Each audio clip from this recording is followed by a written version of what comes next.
tapi juga dia punya dendam,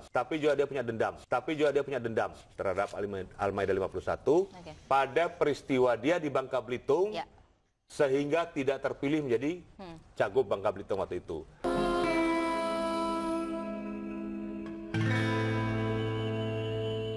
Empat gereja di 5 kecamatan di Situbondo, Jawa Timur hancur di amuk massa dalam kerusuhan Situbondo pada 10 Oktober 1996.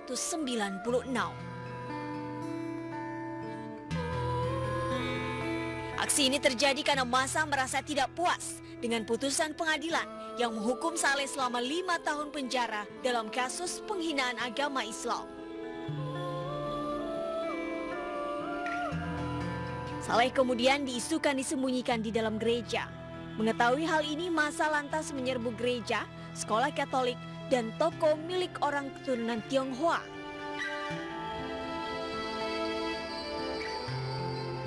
Kerusuhan ini mengakibatkan 5 orang keluarga pendeta Ishak Christian meninggal dunia. Kerusuhan Situbondo jadi sejarah kelam mengenai kasus penghinaan agama.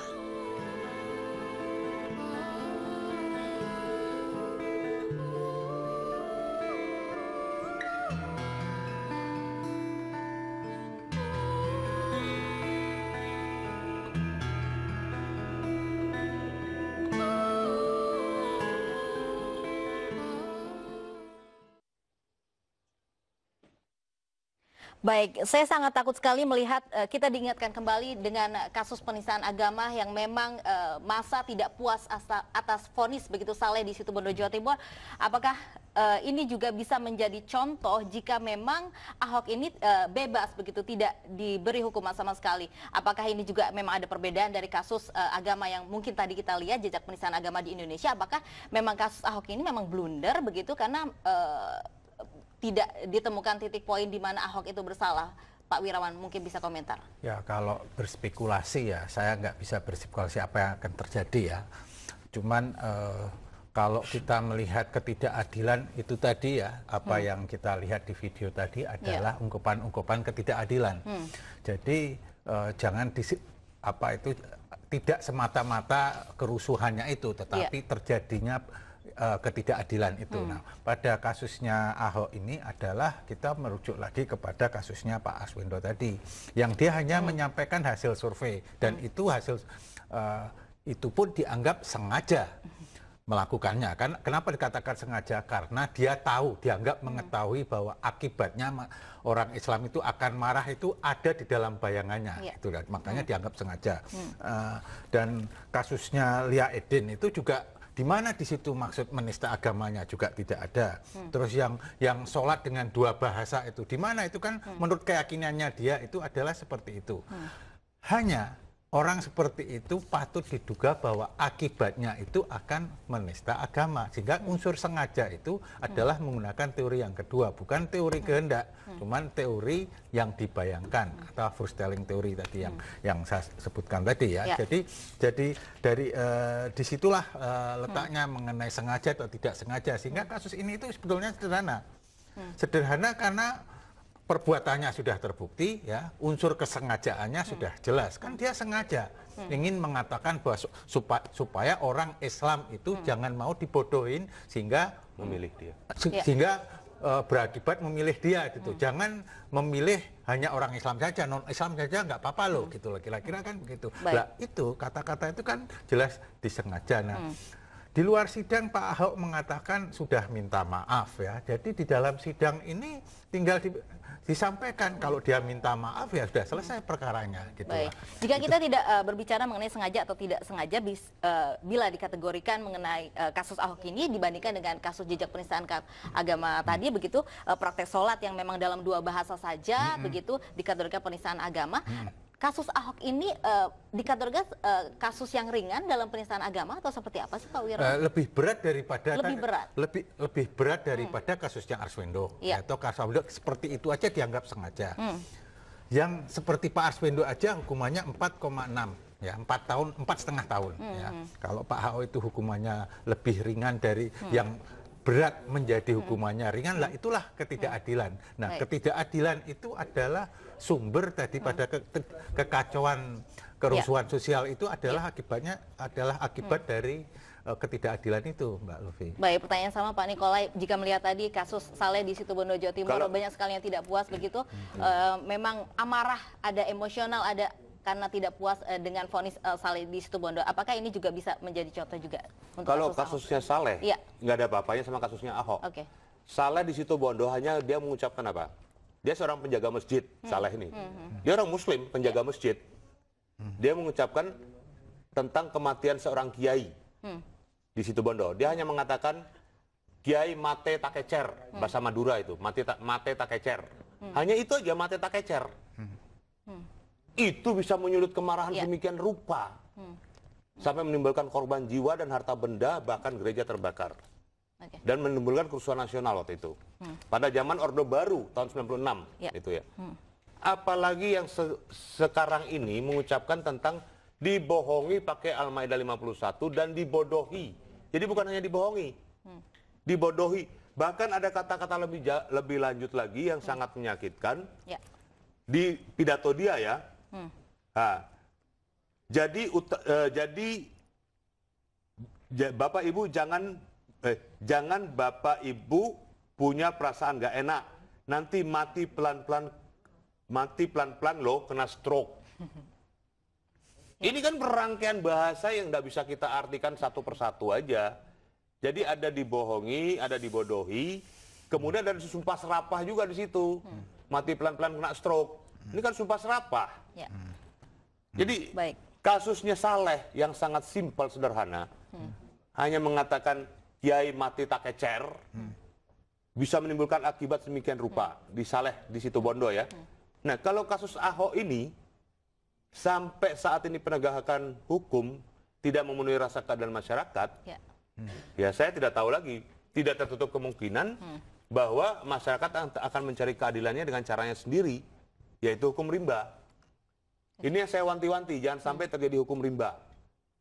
Kalau sudah masyarakat mencari hukum rimba, kasus seperti di Situbondo, jangankan panser, tank atau barakuda ataupun peluru tajam sekalipun, akan mereka hadapi. Nggak akan takut. Mereka nggak akan takut. Bahkan mereka mencari itu sebagai satu mati syahid. Ini kita harus hindari. Harus hindari, sekali lagi. Harus kita hindari. Untuk itu, penegakan hukum terhadap peristiwa atau kasus Ahok ini, supaya betul-betul harus memenuhi rasa keadilan masyarakat. Itu aja. Oke, sangat menakutkan sekali begitu ya. Oke, ke Pak Wirawan. Pak Wirawan mungkin melihat sidang ini juga menimbulkan kriminalisasi saksi juga, kriminalisasi ulama juga, begitu komentar Anda, Pak Wirawan? Kriminalisasi saksi ya. Ya kan saksi ini melapor ya, melapor.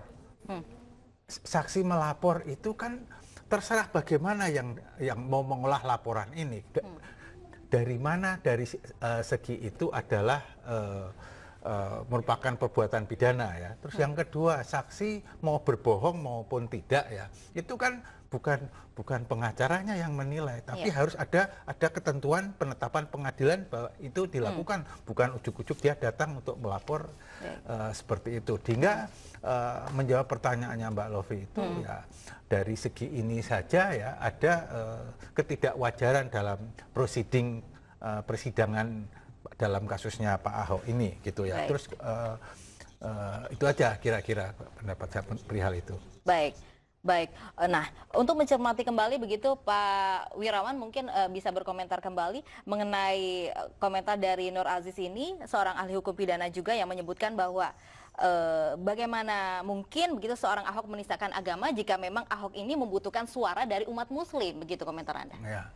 Nah, justru itulah kan kata-katanya ingin mengecoh umat Islam untuk tidak percaya dengan surat Al-Maidah.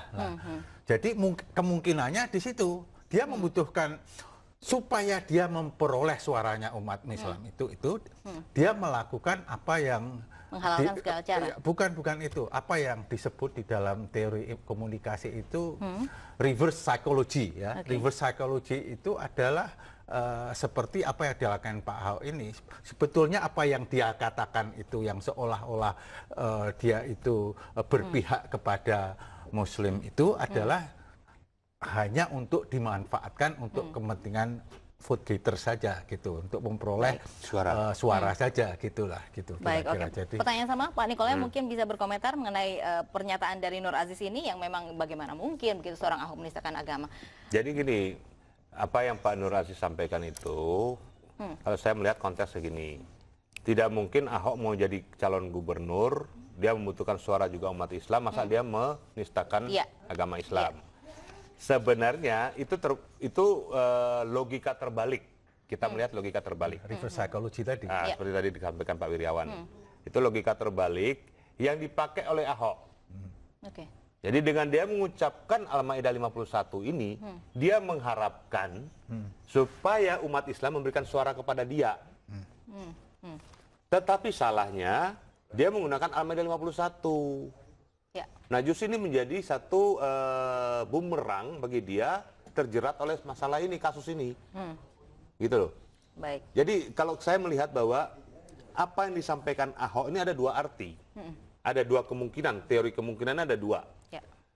Pertama, dia ingin meraup suara umat Islam dengan cara dia mengemukakan Al-Maidah 51 itu menggugah hati umat Islam. Tapi salah caranya ini. Yang kedua, bahwa dia punya dendam terhadap Al-Maidah 51. Jadi dua kemungkinan.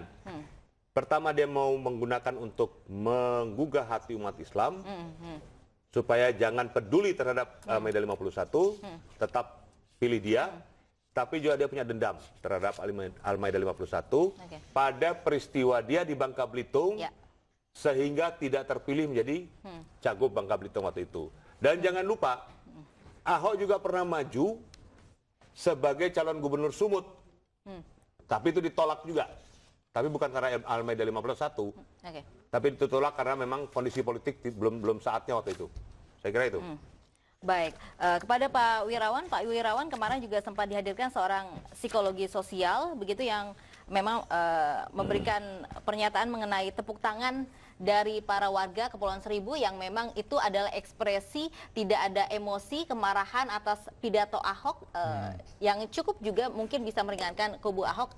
Apakah Anda juga ya begini, di awal diskusi pagi ini tadi itu saya sudah mengatakan bahwa perbuatan ini itu adalah delik ini atau tindak pidana ini adalah perbuatan formil ya. Jadi yang penting adalah pada perbuatannya, dan perbuatan itu sudah dianggap selesai ketika sudah diucapkan kata-kata itu tadi. Jadi tidak penting akibatnya, apakah orang tepuk tangan, orang jadi sakit hati, itu adalah tidak menjadi tujuan daripada delik ini. Cukup dibuktikan bahwa perbuatan itu telah dilakukan. Gitu. Nah, kemudian kalau bicara soal orang tepuk tangan adalah ekspresi bahwa dia senang dengan pidatonya Ahok. Lah itu semua kan dalam rangka show ya, rangka show. Semua orang pasti, siapapun kalau bukan Ahok yang bicara di situ pasti ditepuk tangan ya, karena itu adalah courtesy ya, courtesy pejabat datang ke sana ya diberikan tepuk tangan. Jadi itu tidak memberikan arti apa-apa sebagai bahasa komunikasi itu ya, itu adalah courtesy saja gitu loh. Sebagaimana nanti Anda setelah lepas ini mengatakan terima kasih kepada kami, itu adalah courtesy Anda. Apa berarti Anda suka dengan saya? Ya belum tentu gitu. Baik, itu hanya sama dengan ekspresi dari para warga Kepulauan Seribu. Baik, kita akan lanjutkan kembali. Begitu Breaking News mengawal